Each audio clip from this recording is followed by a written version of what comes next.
Alors aujourd'hui, on a un programme particulier. Donc on commence par un talk show et par la suite, on aura notre veillée de prière. Et donc aujourd'hui, on a la grâce d'avoir 3 orateurs, pas un, pas 2, mais 3 orateurs qui vont prendre le temps. Amen, amen. Qui vont prendre le temps vraiment de nous expliquer comment ils ont fait pour passer des ténèbres à la véritable lumière. Amen. Donc on acclame le Seigneur. Amen. Pour nos intervenants. Avant de vous dire les intervenants, demande à ton voisin, est-ce que tu aimes les podcasts? Oh, demande-lui bien, j'entends pas, est-ce que tu aimes les podcasts? Moi j'aime les podcasts. Et je pense qu'on va passer un moment vraiment bien. Donc dis à ton voisin, s'il te plaît. Non mais dis-lui, s'il te plaît. Ne me dérange pas. Ne me dérange pas. Parce que pendant le talk show. Je crois que Dieu. Je crois que Dieu. Non, je crois que Dieu. A une parole pour moi. Alors ne me gêne pas. Alors ne me gêne pas. Alléluia. Est-ce qu'on peut acclamer pour Jésus? Alléluia. Pour moi, je prends place. Prends place également. Ok. Vous pouvez vous asseoir, bien sûr. Vous êtes prêts ou pas? On annonce les orateurs ou pas? Amen. Ok. Tu veux dire ou je dis? Ok. Est-ce qu'on peut acclamer Dieu pour Julien? Amen. Est-ce qu'on peut acclamer Dieu pour Déborah également? Amen. Et est-ce qu'on peut acclamer Dieu pour Dylan? Amen. Ce sont nos 3 orateurs de ce soir. Amen. Ils se font un peu désirer. Tiens ton voisin, est-ce que tu sais c'est qui? Est-ce que tu sais c'est qui? Est-ce que tu connais leur témoignage un peu? Je connais leur témoignage. Ou même est-ce que tu as hâte d'entendre ce que le Seigneur a fait dans leur vie? Parce qu'ils ont des témoignages assez particuliers. Et je crois vraiment que le Seigneur va nous faire du bien. Amen. Est-ce qu'on peut acclamer Dieu pour nos intervenants de ce soir? Oh, je pensais qu'il y avait une jeunesse ce soir. Amen. Qui était prêt, qui était prêt, qui était prêt, qui était prêt. Ok. Ok. Ok. Ok. Moi j'ai l'impression qu'il y a combats qui sont chauds. La mezzanine c'est comment? La mezzanine, vous êtes où? Vous vous attendez à Dieu ou pas? Vous êtes où? Vous êtes où? Vous êtes où? Ah oui les amis. Ok. Alors vous allez bien? Ok. Alors, est-ce que je vous fais un petit débrief un petit peu de leur témoignage très brièvement? Ok, parce qu'après on va rentrer, on a des questions très intéressantes. Alors je vais commencer par Déborah, qui est juste là. Alors Déborah, avant de donner sa vie au Seigneur, elle a un témoignage assez particulier. On est sans tabou, n'est-ce pas? Sans tabou. Moi je sais que dans l'école dans laquelle je suis, on parle de tout sans tabou. Donc il faut être sans gêne. Donc du coup Déborah, dans sa jeunesse, suite à des péripéties qu'elle a eu à vivre, que ce soit attouchement sexuel par des proches, elle a eu à rentrer malheureusement dans l'escorting. Et suite à l'escorting, il s'est passé différentes choses. Elle a eu certaines blessures intérieures qui ont fait qu'elle a commencé à rentrer dans la dépendance affective. Mais un jour,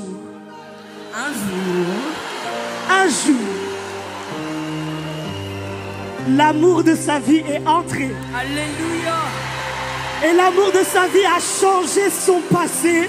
Alléluia. Et fait d'elle celle qu'elle est aujourd'hui. Donc par son témoignage, Dieu te dit que peu importe le passé que tu avais, même si les hommes ont dit que tu étais sale, Jésus vient te chercher dans ta saleté pour te rendre propre. Oui, il lave ta robe et il a lavé sa robe. Alléluia. Ensuite, nous avons notre frère Julien. Alors Julien, il a eu à rencontrer le Seigneur dans sa jeunesse. Il a rencontré le Seigneur dans sa jeunesse. Très jeune, il a donné sa vie au Seigneur. Il a commencé à servir le Seigneur. Et il est gabonais. Et un jour, il est arrivé en France. Ah, je vois qu'il y a des Gabonais ici. Oui. Mais avant le Gabon, on est le royaume de Christ. Et quand il est arrivé en France, des choses se sont passées. Et dans ces choses qui se sont passées, ça l'a conduit malheureusement à rétrograder. Il a eu à faire des choses dont on parlera avec lui tout à l'heure. Mais un jour également, quelque chose s'est passé. Donc Donc par son témoignage, Dieu va te dire que même si un jour tu as quitté la foi, tant que tu as encore le souffle de vie, c'est toujours possible de revenir à Christ. Oui. Donc peut-être à toi qui te dis, mais j'ai rétrogradé, je n'ai pas de vie de prière. Par son témoignage, Dieu va te parler. Alléluia. Et nous avons Dylan. Yes. Et je sais une chose, je ne sais pas vous, mais un jour avant de donner notre vie à Christ, on s'est parfois interrogé sur la religion. Certains parfois se sont interrogés sur est-ce qu'ils doivent aller en Christ ou est-ce qu'ils doivent suivre Allah. Et lui, il a eu à donc aller dans la foi musulmane, à faire tout ce qui est lié à la foi musulmane, mais également un jour, le véritable Dieu est rentré dans la vie de Dylan. Oh oui! Et le véritable Dieu, lorsqu'il a touché Dylan, Dylan a quitté la religion pour rentrer dans la relation. Et la relation, cela est avec Christ. Et aujourd'hui, il est là pour montrer que peu importe la religion dans laquelle tu étais, Dieu ne se préoccupe pas du fait qu'un jour tu as été avec Bouddha, du fait qu'un jour tu as été avec Allah. Là où tu es, il vient te chercher pour te montrer que cela est possible pour toi. Oui, alors peut-être que tu t'interroges sur vers qui tu dois te tourner. Et je crois que par son témoignage, tu verras que c'est vers Jésus que tu dois aller. Alléluia. Donc je pense avoir bien fait le débrief. Ça va, je vous ai bien présenté? Amen. Très bien. Oh. Ok, Grâce Léa, tu veux commencer? Alors, on va commencer par nos questions.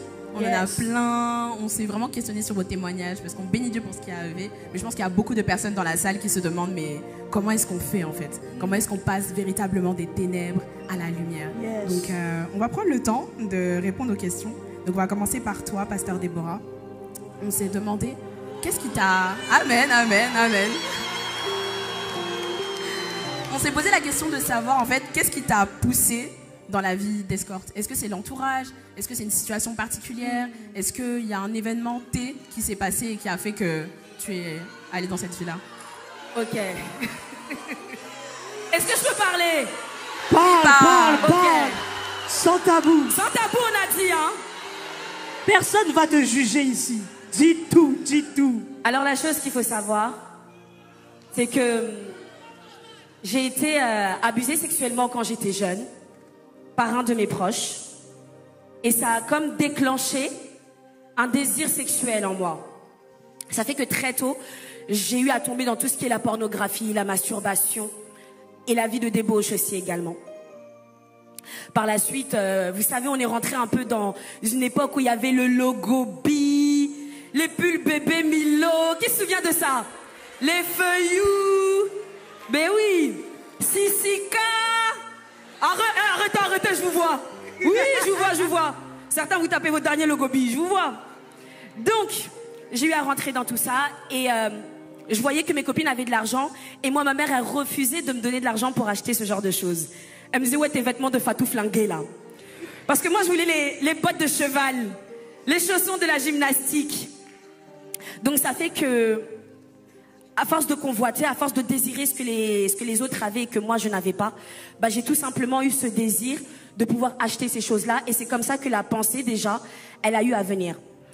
Et pour faire court, afin de ne pas durer, j'ai eu à rentrer en fait dans beaucoup de relations sexuelles et surtout à avoir beaucoup de relations amoureuses. Et à chaque fois, j'étais déçue parce que je me rendais compte que à chaque fois que j'aimais un homme, je lui donnais tout. Je lui donnais mon corps, je lui donnais mon temps, je lui donnais mon argent. Et en retour, je n'avais littéralement rien.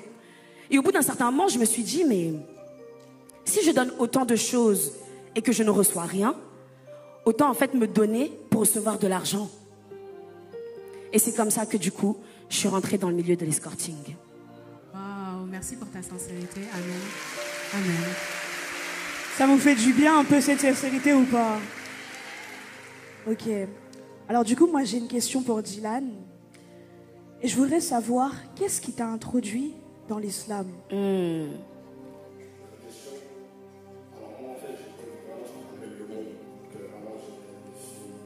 Des, j'ai pas dit une, des.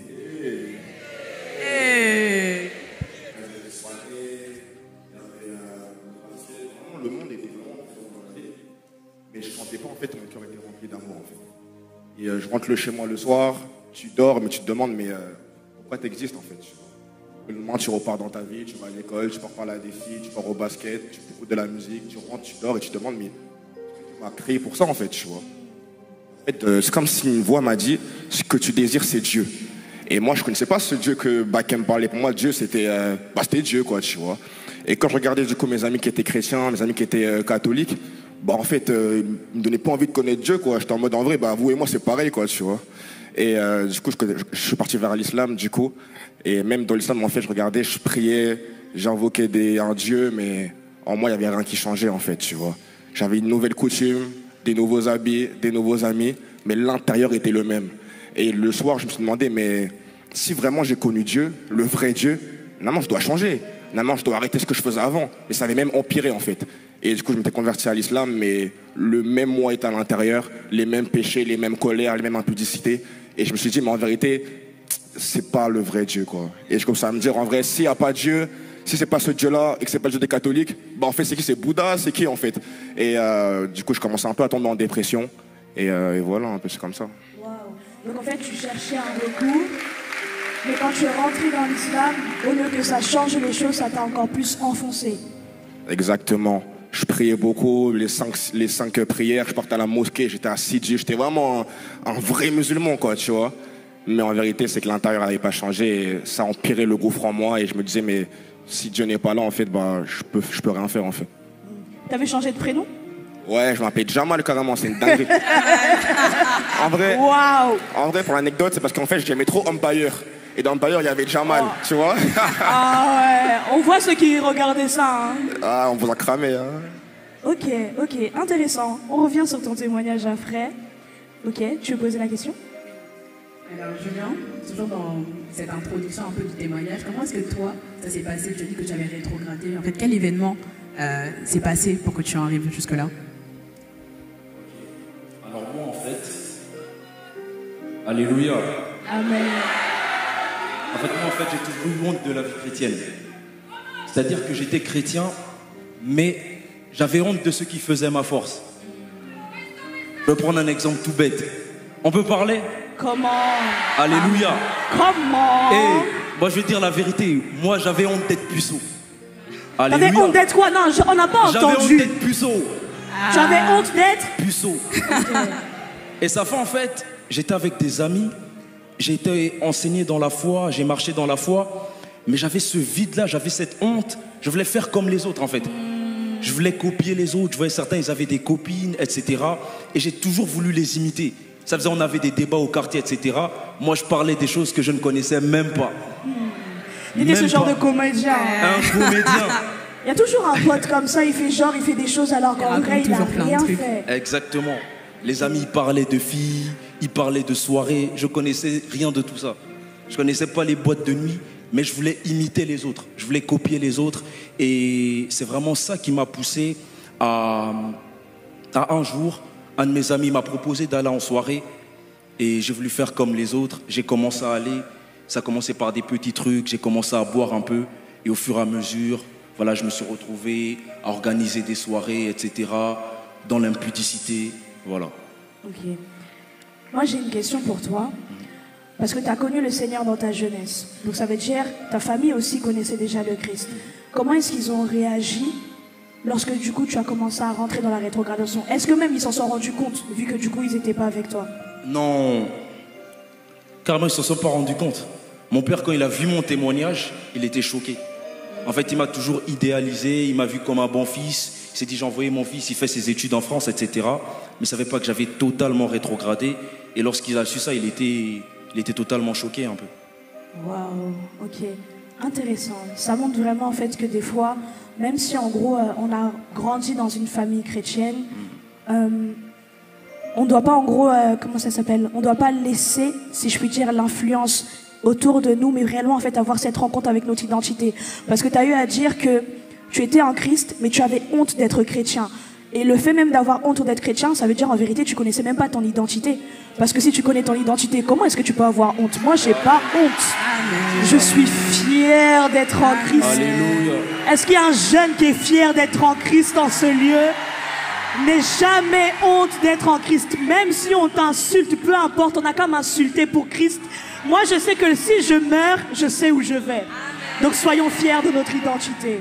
Amen. C'est super intéressant le point sur l'environnement. Du coup, Pasteur Déborah, ma question c'est, est-ce que toi, ton environnement a senti cette alerte-là, donc dès ton agression jusqu'à ce qui s'est passé par la suite, ou ils n'étaient pas du tout au courant? Comment est-ce qu'ils ont vécu ça? Mais carrément pas du tout. En fait, le problème avec beaucoup de familles, c'est que quand ils voient des jeunes turbulents, ils se disent qu'ils sont turbulents parce qu'ils sont turbulents. Ils ne cherchent pas véritablement la cause du pourquoi est-ce qu'ils sont turbulents. Ça veut dire, oh non mais elle aime sortir parce qu'elle est comme ça. Oh non, mais elle fait rien à la maison parce qu'elle est comme ça. Oh non, mais elle aime les garçons parce qu'elle est comme ça. Alors qu'il y a forcément quelque chose qui a été fait que les parents ne savent pas. Et le pire dans tout ça, c'est qu'on ne peut même pas s'approcher de nos parents pour leur en parler. Parce que beaucoup, lorsqu'on essaye de parler de choses qui nous blessent, on va dire, oh toi tu connais rien à la vie, tais-toi. Les enfants n'ont pas le droit de parler quand les adultes te parlent. Ça fait que déjà tu te sens frustré et tu te sens complexé. Et tu gardes tout en toi. Donc, moi, c'est vrai que quand j'étais petite, j'étais quand même une bonne vivante. Donc, quand j'ai vécu l'abus sexuel et que j'ai voulu aller en parler, la personne m'a dit, vas-y, de toute façon, personne ne va te croire. Et c'est ce que beaucoup de personnes vivent, en fait. Et du fait que je sois turbulente, automatiquement, quand il m'a dit ça, je me suis dit, mais c'est vrai. Parce que tout le temps, on me crie dessus, tout le temps, on m'insulte. Donc, même si je vais voir les gens, ils vont pas me croire. Ça fait que j'ai gardé toutes ces choses en moi, j'ai enfoui toutes ces choses en moi. Et la première fois, ils ont appris tout ce que j'avais eu à faire. Ils étaient choqués. Ils étaient choqués, mais malheureusement, comme je viens aussi d'une famille musulmane, ils n'ont pas compris. Oh, t'affiches ton péché à la toile, c'est pas normal, espèce de mécréante. Mais moi, je savais pourquoi je faisais ça. Parce que j'étais trop consciente qu'il y a beaucoup trop de filles, beaucoup trop de personnes qui sont enfouies dans ces choses-là. Et si nous, on parle pas, qui va les délivrer, en fait?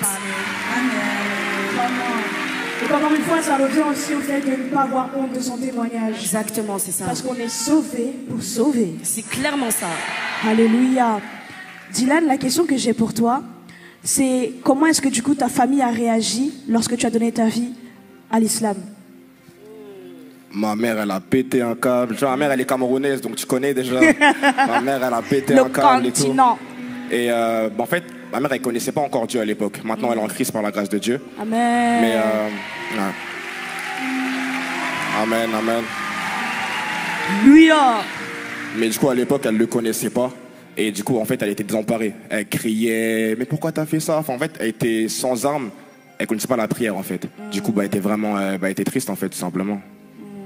Ok. Et est-ce que quand... dans ce couloir-là, quand tu as eu à parler avec elle de toutes ces choses que tu as traversées, le pourquoi en fait tu es rentré dans l'islam, est-ce qu'à un moment donné, toi, tu as essayé de convaincre aussi ta famille d'aller dans l'islam ou pas du tout? Ou c'était vraiment en mode toi seul et puis voilà? En fait, moi je pense que lorsque Dieu met des dons en toi, il les met dans tous les domaines de ta vie. Et moi, je suis un gars, j'aime parler de Dieu, je suis un gars, j'aime évangéliser en fait. Et dans l'islam, j'étais un gars, je ramenais les gars dans la mosquée, j'étais un pagailleur. Hein.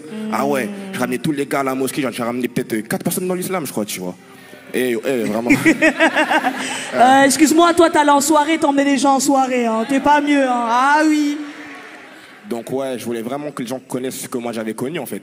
Et quand Dieu m'a ramené après, 4 ans après, il m'a dit, c'est que t'as ramené là, il faut les ramener aussi. Alléluia. Ok, incroyable. Et du coup, la question que j'ai, c'est comment tu as rencontré Christ? Ok, alors Dieu est passé par quelqu'un pour venir me parler il y a 4 ans. Elle est venue, elle m'a parlé de Jésus, moi j'étais en mode, qu'est-ce que tu me racontes, tout ça et tout. Mais elle me dit vraiment, Dylan, Jésus il t'aime. Et quand elle me dit Jésus il t'aime, en fait, moi je me dis mais Dieu il peut pas m'aimer parce que j'ai fait trop de bêtises dans ma vie, j'étais trop dans trop de trucs compliqués. Elle m'a dit non, Jésus il t'aime. Et quand elle me parlait, je commençais à pleurer, je comprenais rien en fait. Et je suis venu à Christ et tout, j'ai fait 2 mois, j'ai marché avec Dieu, je suis venu à ICC, mais j'avais quitté l'islam, mais c'était encore à l'intérieur de moi en fait. Et les forteresses sont venues, les voix ont commencé à me parler, je me suis reconverti encore une fois à l'islam. Ouais. Et là Dieu m'a dit maintenant il faut vraiment revenir, sinon tu vas mourir. Et je savais pas que... En fait, je voyais vraiment un esprit de mort sur moi quand je suis reparti une 2e fois dans l'islam. Et bien, je comprenais pas, en fait. Tout ce que je faisais, c'était compliqué. J'ai raté 5 fois le permis. Ma vie était bloquée, en fait. Et c'est Dieu qui me disait, faut revenir. Et on m'a fait une fête surprise à mon anniversaire, le 21 février. Et on a invité cette même fille qui est revenue. Elle m'a dit, là, Jésus, il t'aime. Et quand elle m'a dit, Jésus, il t'aime, tout l'amour qu'il m'avait donné au préalable, c'est re-rentré à l'intérieur de moi. Et là, je commence à dire, ah non, c'est vraiment le véritable Dieu. C'est ça, ouais. Est-ce qu'on peut acclamer pour Jésus? Oh, je pensais qu'il y avait des adorateurs qui pouvaient acclamer pour Jésus. Parce que ce Jésus a également agi dans ta vie. Merveilleux. C'est super beau de voir comment Dieu est venu te chercher. Parce que Dieu, c'est ton sauveur. Et je voulais savoir, Julien, toi, comment est-ce que cette main a tiré de la rétrogradation pour te ramener, du coup, sur la voie aujourd'hui? En fait, moi, ça a été un processus. Je dirais que, en fait, la Bible va dire, c'est un verset que j'ai su par la suite. La Bible va dire d'enseigner régulièrement aux enfants la bonne nouvelle, Amen. Afin que lorsqu'ils grandissent, ils ne s'en détournent pas. Et moi, ce qui s'est passé, c'est que j'étais avec des amis, mais lorsque je rentrais, j'étais malheureux. Je commençais à marcher, je pleurais, je ne savais pas d'où venait cette tristesse, je ne savais pas d'où venaient ces pleurs. Et avec du recul, je comprends que c'est le Saint-Esprit qui commence à agir dans mon cœur. Amen. Et moi, il faut savoir qu'en fait, à 12 ans, on était allé à un camp de jeunesse. Et j'étais revenu du camp de jeunesse, on m'a dit, est-ce qu'il y a un petit qui veut parler? Moi, j'avais 12 ans, je suis venu et j'ai dit, je veux impacter ma génération. Alléluia. En fait, et l'église s'était levée, l'église a commencé à acclamer le Seigneur, etc. Carrément, j'avais changé mon nom sur Facebook. J'avais mis Julien Impact et tout. Et maintenant, mon frère, il m'appelle au téléphone.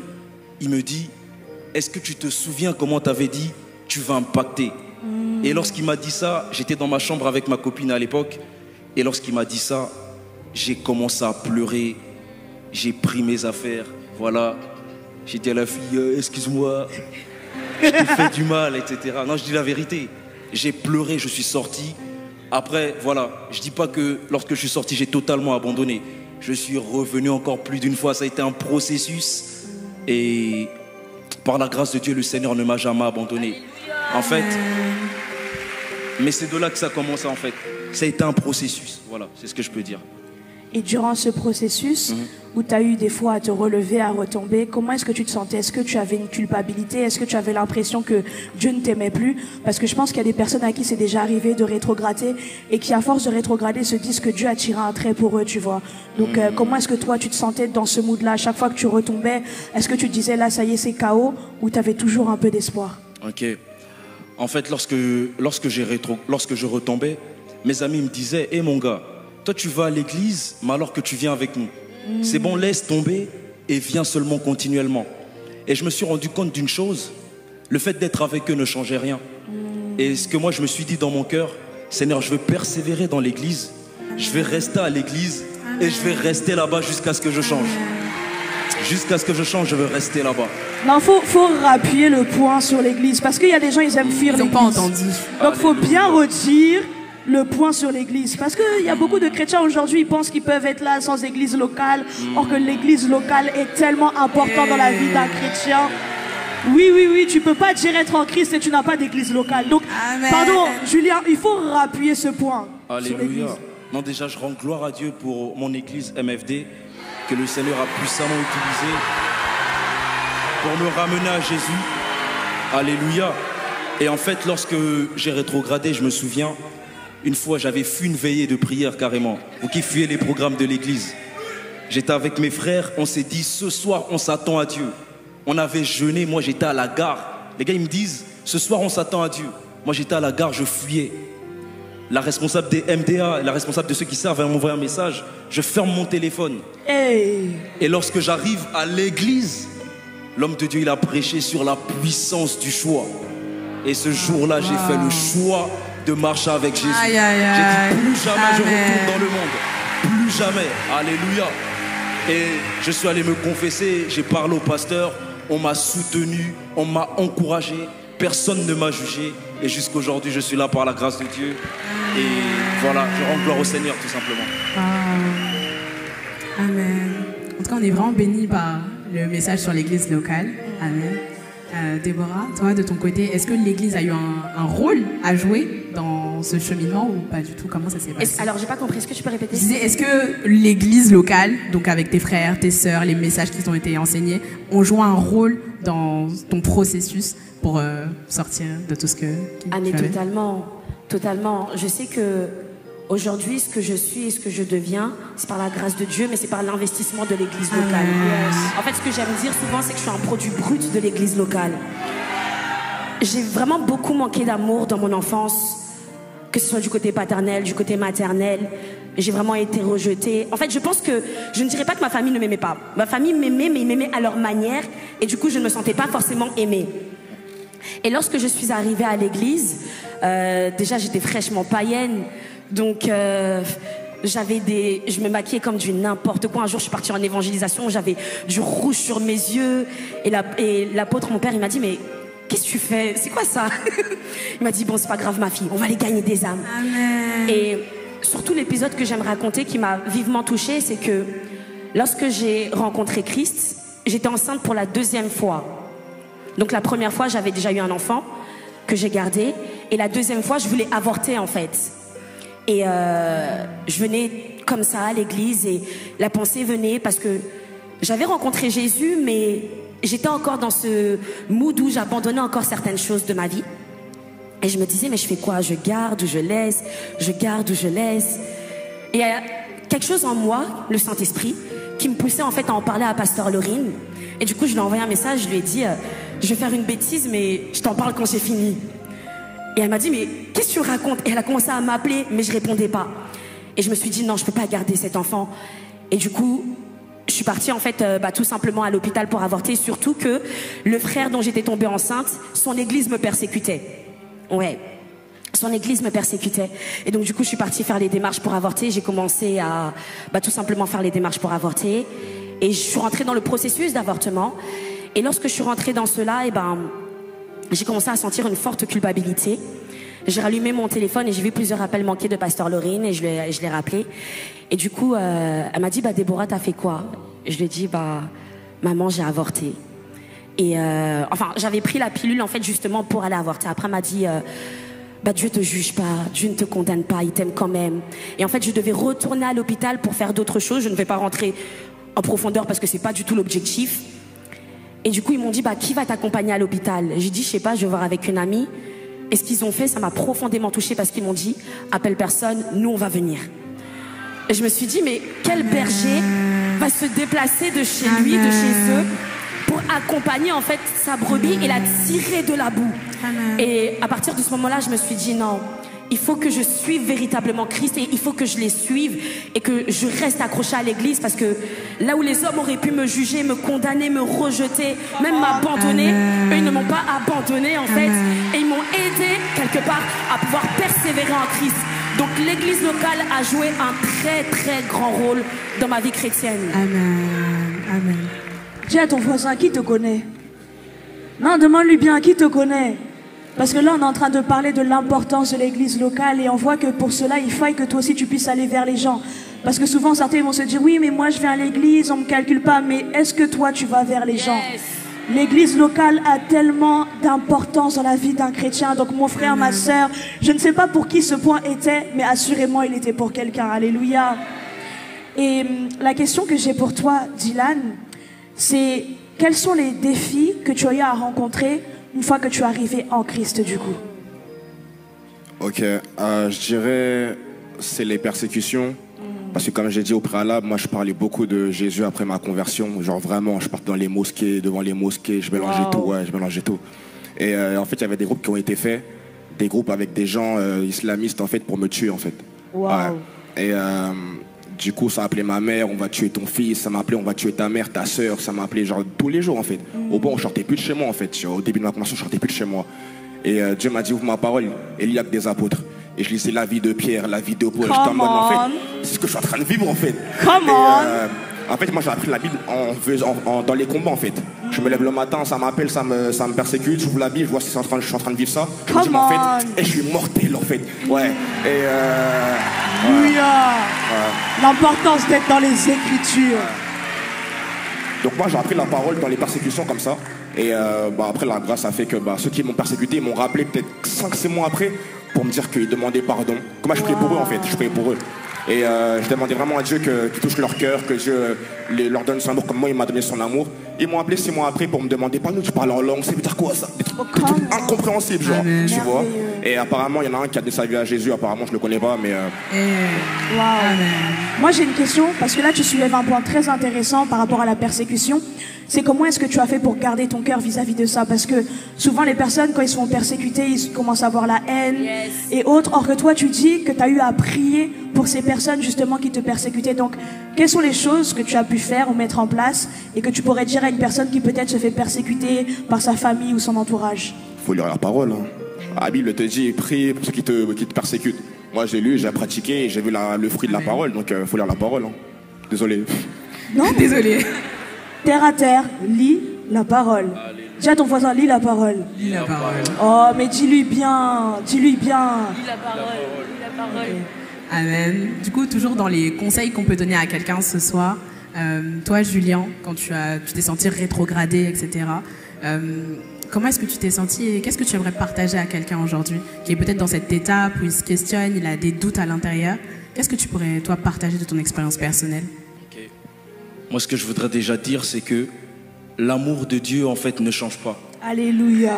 Peu importe ce que tu fais, peu importe ce que tu as vécu, peu importe ce que tu as eu à faire, l'amour de Dieu ne change pas.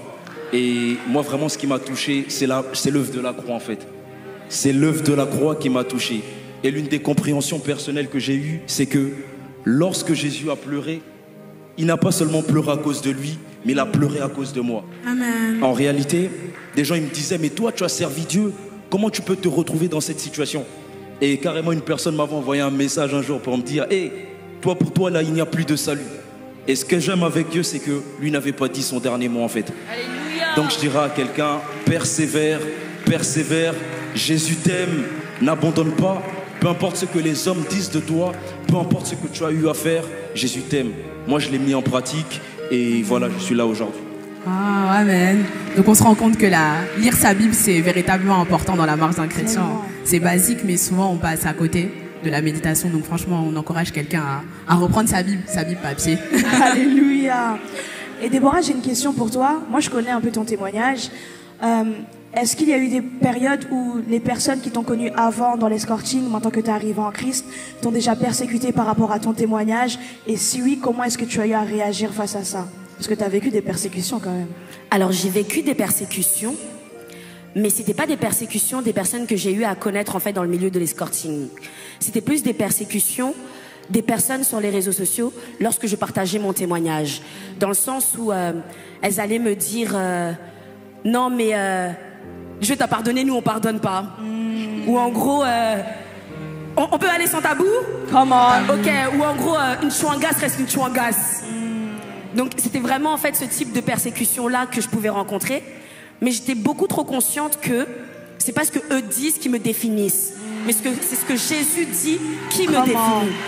Donc en fait, j'étais plus dans un mood où persécutez-moi, parce que si vous me persécutez, ça se trouve que certains d'entre vous qui me persécutez êtes dedans et ça vient accuser votre âme en fait. Mais au moins ce qui est clair, net et précis, c'est que j'en parlerai, parce que si je n'en parle pas, qui va en parler pour aider les autres justement à en sortir? Donc c'était vraiment pas des persécutions liées à des personnes avec qui j'étais dans ce milieu-là ou liées à des personnes que j'ai rencontrées dedans, mais plus en gros des personnes de l'extérieur.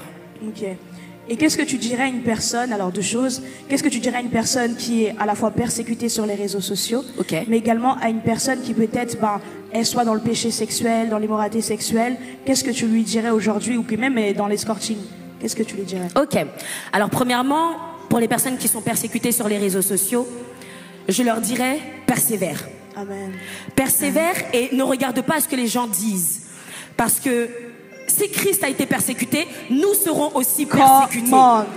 La Bible, elle va nous faire comprendre comme cela que nous l'avons vaincu l'ennemi de nos âmes à cause du sang de l'agneau, mais la puissance de notre témoignage. Et souvent, on s'empêche de témoigner à cause du regard des gens, à cause de ce que les gens peuvent dire. Alors qu'il y a des choses que tu as eu à vivre, que certaines personnes vivent encore. Et du simple fait de voir que toi, tu as réussi à t'en sortir, ils peuvent se dire, c'est aussi possible pour moi en fait. Amen. Donc continue, peu importe les persécutions, peu importe ce que les gens diront de toi, continue à annoncer l'évangile. Continue à dire à la jeunesse qu'ils peuvent sortir de là où ils sont.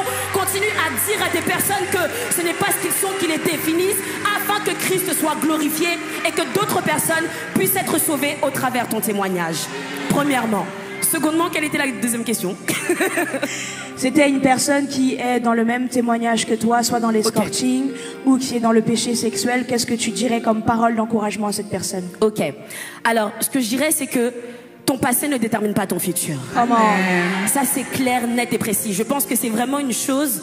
La première fois où j'ai entendu ça, c'était lors d'un programme des femmes de pasteur Laurine Lévy avec l'apôtre. Et le grand thème était « Ton passé ne détermine pas ton futur ». Et j'ai vraiment pris conscience au travers de ce programme-là que ce que j'avais eu à faire autrefois, ça ne me définissait pas. C'est la première chose que je dirais. La seconde chose, c'est tu n'es pas ce que tu penses être. Tes pensées vont te dire que tu es une masturbatrice ou un masturbateur. Tes pensées vont te dire que tu es une poupée gonflable. Tes pensées vont te dire que toi, tu n'es rien. Tes pensées vont te dire que, ou même, j'irai même plus loin, parfois tes proches, des personnes qui sont proches de toi, vont te faire croire ou vont te dire que tu n'es rien. Et ça va venir accentuer cette culpabilité du péché sexuel, ou cette culpabilité de la masturbation, ou cette culpabilité du quelconque péché dans lequel tu peux être. Et je te dirais, tu n'es pas ce que tu penses être, mais tu es ce que Jésus a dit de toi. Alléluia. Tu es ce que Jésus a dit de toi. Ça veut dire que ton âme connaît ce qu'elle a vécu avant Christ.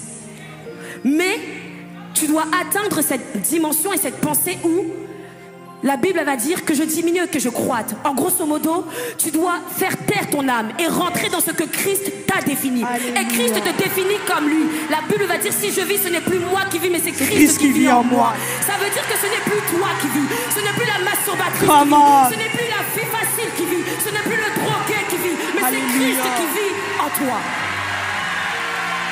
C'est ce que je dirais. Waouh! Est-ce qu'il y a quelqu'un qui est béni par ces témoignages? Amen.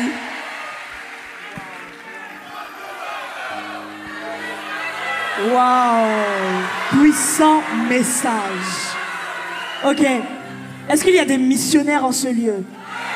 Est-ce qu'il y a des hommes et des femmes qui aiment annoncer l'évangile en ce lieu? Oh, je pensais qu'il y avait des personnes qui appliquaient le Matthieu 28, 19 à 20, qui nous disaient d'aller faire de toutes les nations des disciples. Ok. Alors du coup, j'ai une question pour toi, Dylan, parce que nous avons des missionnaires ici en ce lieu. C'est quel conseil tu donnerais à une personne pour évangéliser des musulmans? Ok. Dis-nous. Alors premièrement, je dirais, faut être conscient qu'on est fou. Ouais, on est fou. La parole, elle te dit que Dieu a voulu que les hommes croient par la folie de la prédication. Yes. Donc quand tu viens devant eux, vois-toi comme un fou. Dans le RER, dans les métros, les fous, ils parlent de tout, de rien, ils ont pas honte, ils ont pas... Ils parlent comme ça, tu vois. Quand tu vas devant eux, ne te dis pas, ouais, ils vont pas m'entendre, ils vont pas me croire. Hey, tu vas, tu parles, tu prêches, tu poses la main. Amen. Moi, en vrai, pour dire vrai, hein, au début, je viens de me lever carrément. Lève-toi, fais-toi plaisir, lève-toi. On est tous oui, on veut entendre. On t'écoute. Dis-nous. Quand je me suis converti à l'islam, à ma conversion, moi je parle aux musulmans, je leur dis, je vais prier pour toi. Ils m'ont dit non, mais moi je crois pas en ça. Crois pas, moi je crois, je vais prier pour toi. Come on, c'est la violence. Maintenant, quand je prie pour eux, à la fin ils me regardent, ils commencent à pleurer. Mais qu'est-ce qui se passe? Toi tu m'as fait quoi? T'as rien fait, c'est Jésus, c'est pas moi, c'est ça. Alléluia. Waouh! Ah, faut que je me calme, pardon. Pardon. Mais non, en vrai, il faut avoir honte, il faut prêcher, il faut parler. Et c'est Dieu qui fait, c'est pas nous, c'est Dieu. Il a mis en nous le vouloir et le faire. C'est lui qui fait. C'est lui le Seigneur. Aïe, aïe, aïe. Incroyable. C'est incre. Est-ce qu'on peut dire ensemble Louia? Non, vraiment, qui est béni par ça? Qui va aller dans les rues désormais? Parce que comme il a dit, ce n'est pas par toi. La Bible dit que ce n'est ni par force ni par puissance, mais c'est par son esprit. Donc ça veut dire qu'on doit juste aller dans les rues et dire Seigneur, fais ce que tu veux. Merveilleux. Et est-ce que tu aurais une expérience particulière que tu aimerais nous partager face à une évangélisation que tu as eu à vivre? Peut-être une évangélisation qui a été difficile ou compliquée, qui aurait pu te décourager dans l'aspect d'aller évangéliser, mais tu t'es dit non, j'y vais quand même. Me décourager, franchement, honnêtement, non. Non. Non, c'est bien. Ouais, gloire à Dieu, je bénis le Seigneur. Tout c'est pas toujours bien passé. Des fois, tu vas pour le faire, il se passe rien, il n'y a pas de prière du salut, c'est vrai. Mais c'est pas moi, c'est Dieu. Donc si Dieu n'a pas permis, gloire soit rendue à son nom, quoi. Ouais. Alléluia. J'aime beaucoup ce que tu viens de dire, parce que souvent, lorsqu'on va dans les rues et qu'on évangélise, des fois, on peut sortir de l'évangélisation et on se sent déçu. Déçu parce qu'on ne va pas voir des guérisons, déçu parce qu'on ne va pas voir des prières du salut. Or, comme tu l'as dit, en vérité, c'est pas nous. Notre rôle, c'est juste d'aller évangéliser. Donc, ça veut dire qu'on doit apprendre à parler également à notre âme et dire à notre âme, en vérité, ce que j'ai fait, j'ai annoncé, c'est une semence. Amen. Même si c'est pas moi qui ai vu le fruit, il y a une autre personne qui va venir et assurément, Amen. cette personne donnera sa vie à Christ. Wow. Amen. Yes. On est vraiment bénis par ce type de témoignages, en tout cas qui vont encourager beaucoup d'entre nous à aller. Toujours dans cette dynamique, Julien, toi, tu as eu un témoignage où tu étais en crise, tu as rétrogradé, etc. Comment aujourd'hui, quand tu annonces l'évangile, tu fais pour gagner quelqu'un en fait qui passe par là et qui peut te dire oui, mais toi, tu es revenu dans le monde, ça veut dire que peut-être que c'est bien, etc. Qu'est-ce que tu dis à ce type de personnes? Bah, en fait, moi, mon témoignage, ça m'a véritablement montré que peu importe l'histoire de quelqu'un, en fait, ça peut pas me décourager, en fait. Je ne vois pas l'histoire de quelqu'un qui va me décourager. Moi, les gens, ils disaient que c'était foutu pour moi. Ils disaient qu'en réalité, bah, c'était bon, quoi. Voilà, il a rétrogradé, c'est fini. Mais je sais que la grâce de Dieu est toujours disponible, en fait. Amen. Et moi, ce que je peux dire, en fait, lorsque vous voyez ce cas, prêchez tout simplement l'évangile. Prêchez tout simplement l'évangile. Et ce que j'ai aussi compris, c'est que lorsque le Seigneur nous envoie, c'est des fois, il permet qu'on passe par certaines choses. Parce qu'il va envoyer des personnes qui sont passées par notre histoire qu'on peut témoigner. En fait, lorsqu'il dit aux disciples de faire des témoins, il commence par dire prêcher à Jérusalem, prêcher chez leurs semblables. Et moi, j'ai compris aussi que mon message, ce par quoi je suis passé, c'est aussi pour gagner les rétrogrades, tout simplement. Donc en réalité, peu importe ce que la personne vit, il n'y a aucun péché, il n'y a aucune situation, il n'y a aucune rétrogradation qui est plus grande que l'œuvre de la croix. Il n'y a aucune rétrogradation plus grande que cela. Et l'exemple qui me touche souvent, c'est l'histoire de cet homme qui était à la croix. Et je me dis, c'était un brigand, c'était un criminel. Et moi, ce que le Seigneur, il m'a dit quand j'ai rétrogradé, tu as tué quelqu'un? Non. Si ce criminel-là, il a été pardonné, toi aussi, tu peux être sauvé. Alléluia. C'est ce que je peux dire tout simplement. Alléluia. Et Déborah, la question que j'ai pour toi, c'est est-ce que tu as eu des appréhensions de te dire que est-ce qu'un homme voudrait m'épouser? Oui, bien sûr. Bien sûr, parce que du coup, surtout que je parlais de ça ouvertement, je me disais forcément, en fait, peut-être que la personne, elle aura peur de m'approcher en se disant non, elle a connu trop d'hommes ou elle a connu trop de gars. Donc, j'ai eu peur. En toute honnêteté, j'ai eu peur, j'appréhendais. Après, je me suis dit, en vérité, peu importe, tant que ma vie glorifie Christ, ça va en fait, c'est correct.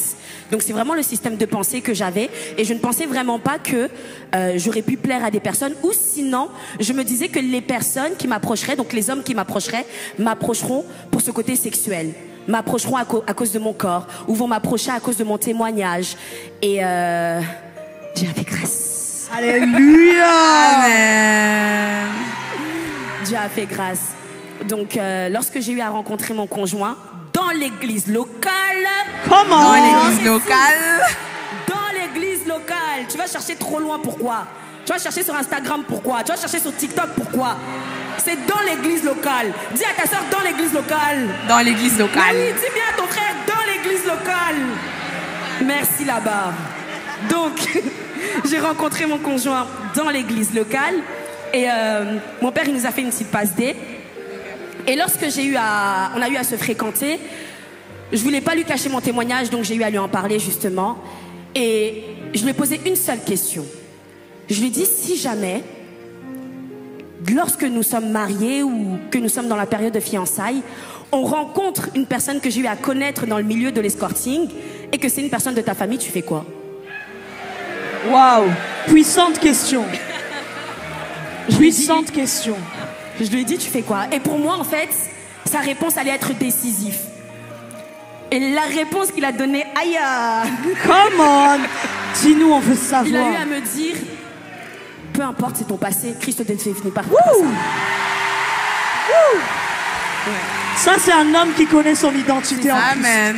Il m'a dit, peu importe, c'est ton passé, Christ t'a pardonné, il te définit pas par ça, donc pourquoi moi est-ce que je te jugerais? Donc assurément, il a su parler à mon cœur.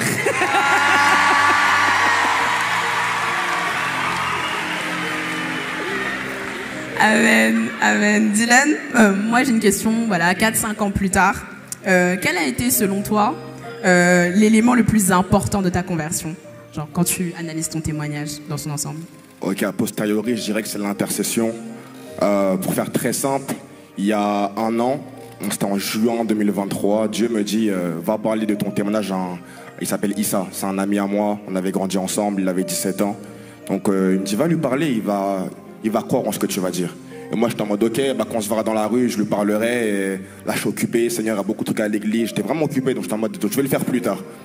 Et 2 semaines plus tard, on m'appelle, un ami à moi qui est là-bas, Azer, il m'appelle et il me dit, Dylan, Issa, il est mort. Je dis, waouh. Il me dit, ouais, il s'est noyé le matin et il est mort.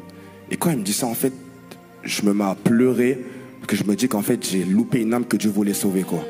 Et le mois d'après, le mois vraiment, peut-être c'est un mois et 10 jours après, une fille m'envoie un DM sur Insta et elle me dit, Dylan, te rappelles de moi? Et moi, je me dis, c'est qui elle encore et tout?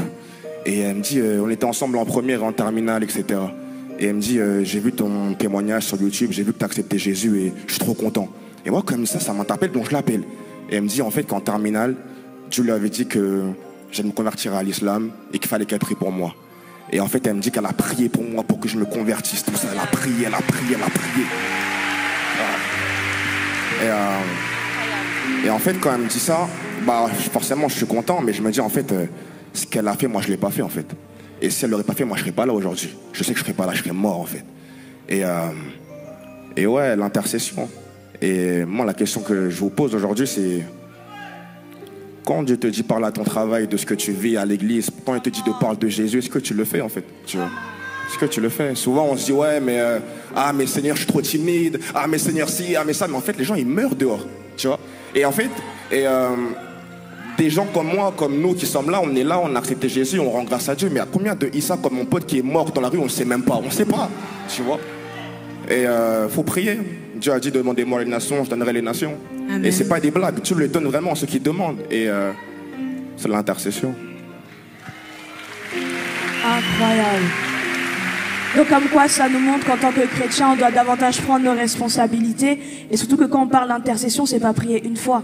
C'est prier jusqu'à ce que je vois. Yes. Donc ça montre vraiment que si on veut gagner nos familles, nos proches, on doit apprendre à plier genoux devant le Père, afin que demain on puisse dire waouh, le Seigneur a agi. Alléluia. On arrive à la fin de notre temps. Alors pour clôturer, si vous aviez une parole à dire à une personne, que diriez-vous, que dirais-tu, Déborah? Alors si j'ai une parole à dire à une personne, ce serait... Ne te décourage pas. Ne te décourage pas. Il n'est jamais trop tard pour revenir à Christ. Il n'est jamais trop tard pour abandonner un péché. La Bible va dire, 7 fois le juste tombe et 7 fois il se relève. C'est vrai que là, quand vous nous écoutez comme ça, vous avez l'impression qu'on est des super-héros, mais pas du tout. On a nous aussi eu à struggle avec des péchés. On a nous aussi eu à struggle, à se battre pour persévérer en Christ. Et si nous on l'a fait, vous pouvez aussi le faire. Alors ne te décourage pas. Alléluia. Une chose que je dirais pour terminer, ne regarde pas à toi, mais regarde à Dieu. Et moi, lorsque je regardais à moi, je voyais que j'étais petit. Lorsque je regardais à moi, je voyais que j'avais énormément de faiblesses. Mais lorsque j'ai commencé à regarder à Dieu, j'ai vu ce que le Seigneur avait mis en moi. Et en réalité, ce que Dieu a mis en nous est beaucoup plus grand et beaucoup plus fort que ce que nous voyons. Alléluia. Donc vraiment, ne regarde pas à toi, ne regarde pas à tes faiblesses, ne regarde pas à tes péchés, mais regarde au Dieu en qui tu as cru. Vraiment, c'est l'histoire de ma vie et c'est ce que je peux te dire. Regarde à ce que Dieu a mis en toi. Il a forcément déposé quelque chose en toi. Il va dire à Gédéon, va avec cette force que tu as. Yes. Et moi, ce que j'ai compris avec Dieu, c'est que Dieu avait déjà déposé quelque chose en moi. Il avait mis quelque chose en moi et j'ai cru en cela. Je n'ai pas cru en comment les hommes me qualifiaient, comment les gens me regardaient, mais j'ai vraiment cru au dépôt de Dieu en moi. C'est ce que je peux dire à quelqu'un. Voilà. Ok, en vrai ils ont tout dit, hein, mais ce que je pourrais te dire, c'est que la fin vaut mieux que le commencement. Peu importe comment tu as commencé ta marche avec Dieu, peu importe dans quoi tu étais au commencement, Dieu restaure. Dieu est le même hier, aujourd'hui, éternellement, et Dieu est avec toi aujourd'hui. Si tu es là, c'est que Dieu il t'aime. Donc on rend grâce et voilà. Alléluia. Est-ce qu'on peut acclamer Dieu? Non, je pensais qu'il y avait des adorateurs en ce lieu. Est-ce qu'on peut acclamer Jésus? Si tu as été béni, est-ce que tu peux acclamer Jésus? Merci.